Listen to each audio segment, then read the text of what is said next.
Eh, sí, y ya se ha empezado a hacer de muchas maneras y ha resultado en muchos casos efectivo, y en otros casos quizá lo que hace falta es ajustar un poquito las tuercas.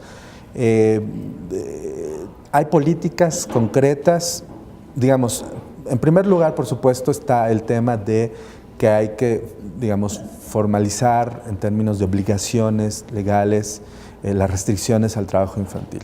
Eso está caminando, me parece más o menos razonablemente, pero también en términos de políticas públicas muy concretas hay que ver cuáles son aquellas políticas que incentivan de mejor manera a los hogares, a los padres, a las unidades familiares, a que los niños estén o fuera del trabajo o sean capaces a partir de cierta edad de combinar el trabajo con la escuela sin que esto afecte su formación.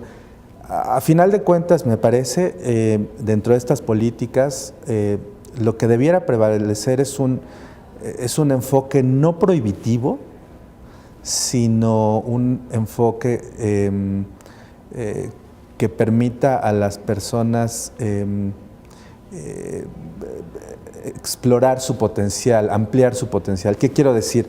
No se trata de prohibirle a las personas, a los hogares, que manden a sus hijos a la escuela, sino mejor proveer condiciones para que no tengan que hacerlo. Es un tema de libertad positiva, brindar las condiciones necesarias para que no tengan que enviar a sus hijos a la escuela. Los programas concretamente de transferencias condicionadas de efectivo, a pesar de que no son diseñados expresamente para eliminar el trabajo infantil, muchos de ellos han mostrado resultados muy interesantes. Tenemos casos como el de México, Nicaragua, Ecuador, si no me equivoco, y Brasil. Ahí se han encontrado, mediante estudios muy especializados y muy bien especificados, que este tipo de programas funcionan. Entonces, en términos de política pública concreta, hay que seguir explorando cómo programas similares pueden ser transmitidos de un país a otro, se puede aprender experiencias de los países que están innovando más, hay que aprender de todos.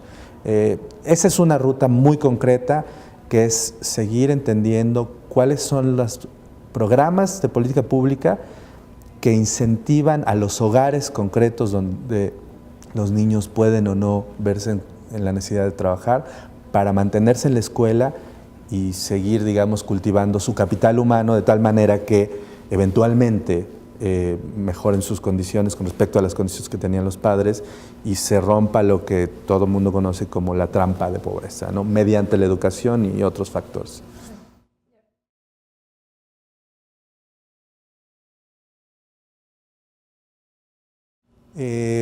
No son una garantía porque, digamos, la realidad se impone. América Latina es la región más desigual del mundo. Durante los próximos años, una buena proporción de los millones y millones de personas en el mundo todavía en condiciones de pobreza van a habitar en países de ingreso medio. Y en México tenemos a dos muy grandes, que son muy grandes en términos poblacionales, que son México y Brasil. Entonces, una muy buena proporción de las personas en pobreza en los siguientes años van a estar en México y Brasil. No importa cuántos convenios sean ratificados, la realidad se impone. Hogares en pobreza se ven típicamente orillados a enviar a sus chicos a la escuela. Entonces, por supuesto que es súper importante, es vital trabajar en los instrumentos legales, en los acuerdos internacionales. Eso es vital, ese es el punto de partida más obvio.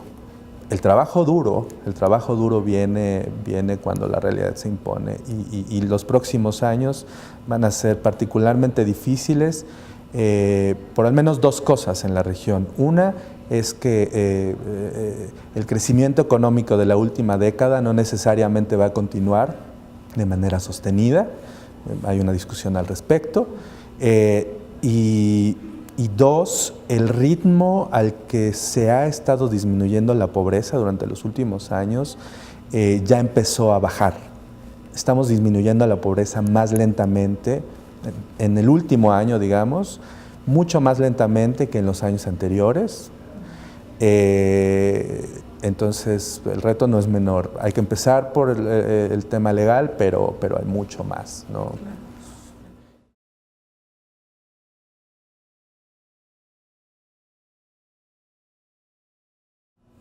No necesariamente, porque es un problema que va más allá de los buenos deseos que todos podamos tener sobre el mismo. Todos podemos querer que no haya un solo niño fuera de la escuela, pero hay muchos determinantes para que los niños salgan de la escuela y trabajen. Entonces, quizá lo que tenemos que hacer es entender cuáles son esos determinantes y establecer objetivos que se pueden convertir en objetivos similares a los que hemos tenido hasta ahora, como los objetivos de desarrollo del milenio o no.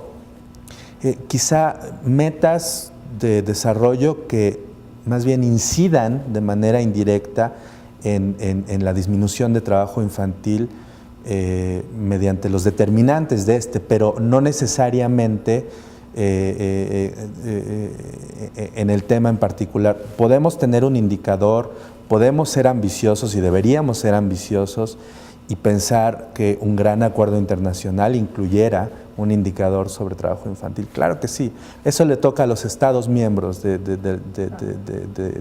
Naciones Unidas, eso le toca a los gobiernos. Ahorita hay un proceso importante, se están generando consultas, hay todo un proceso de discusión y hacia finales de este año, en la Asamblea General en septiembre y de ahí hasta la siguiente Asamblea en 2014, se va a decidir, los estados van a decidir cuáles son estos objetivos. Uno de ellos podría ser claramente ese, pero si no hay otros que apunten a las determinantes de la pobreza y a los determinantes del trabajo infantil, podemos tener un objetivo estrictamente de trabajo infantil que no se mueva. Entonces, no es lo único. Es importante, pero no necesariamente lo único.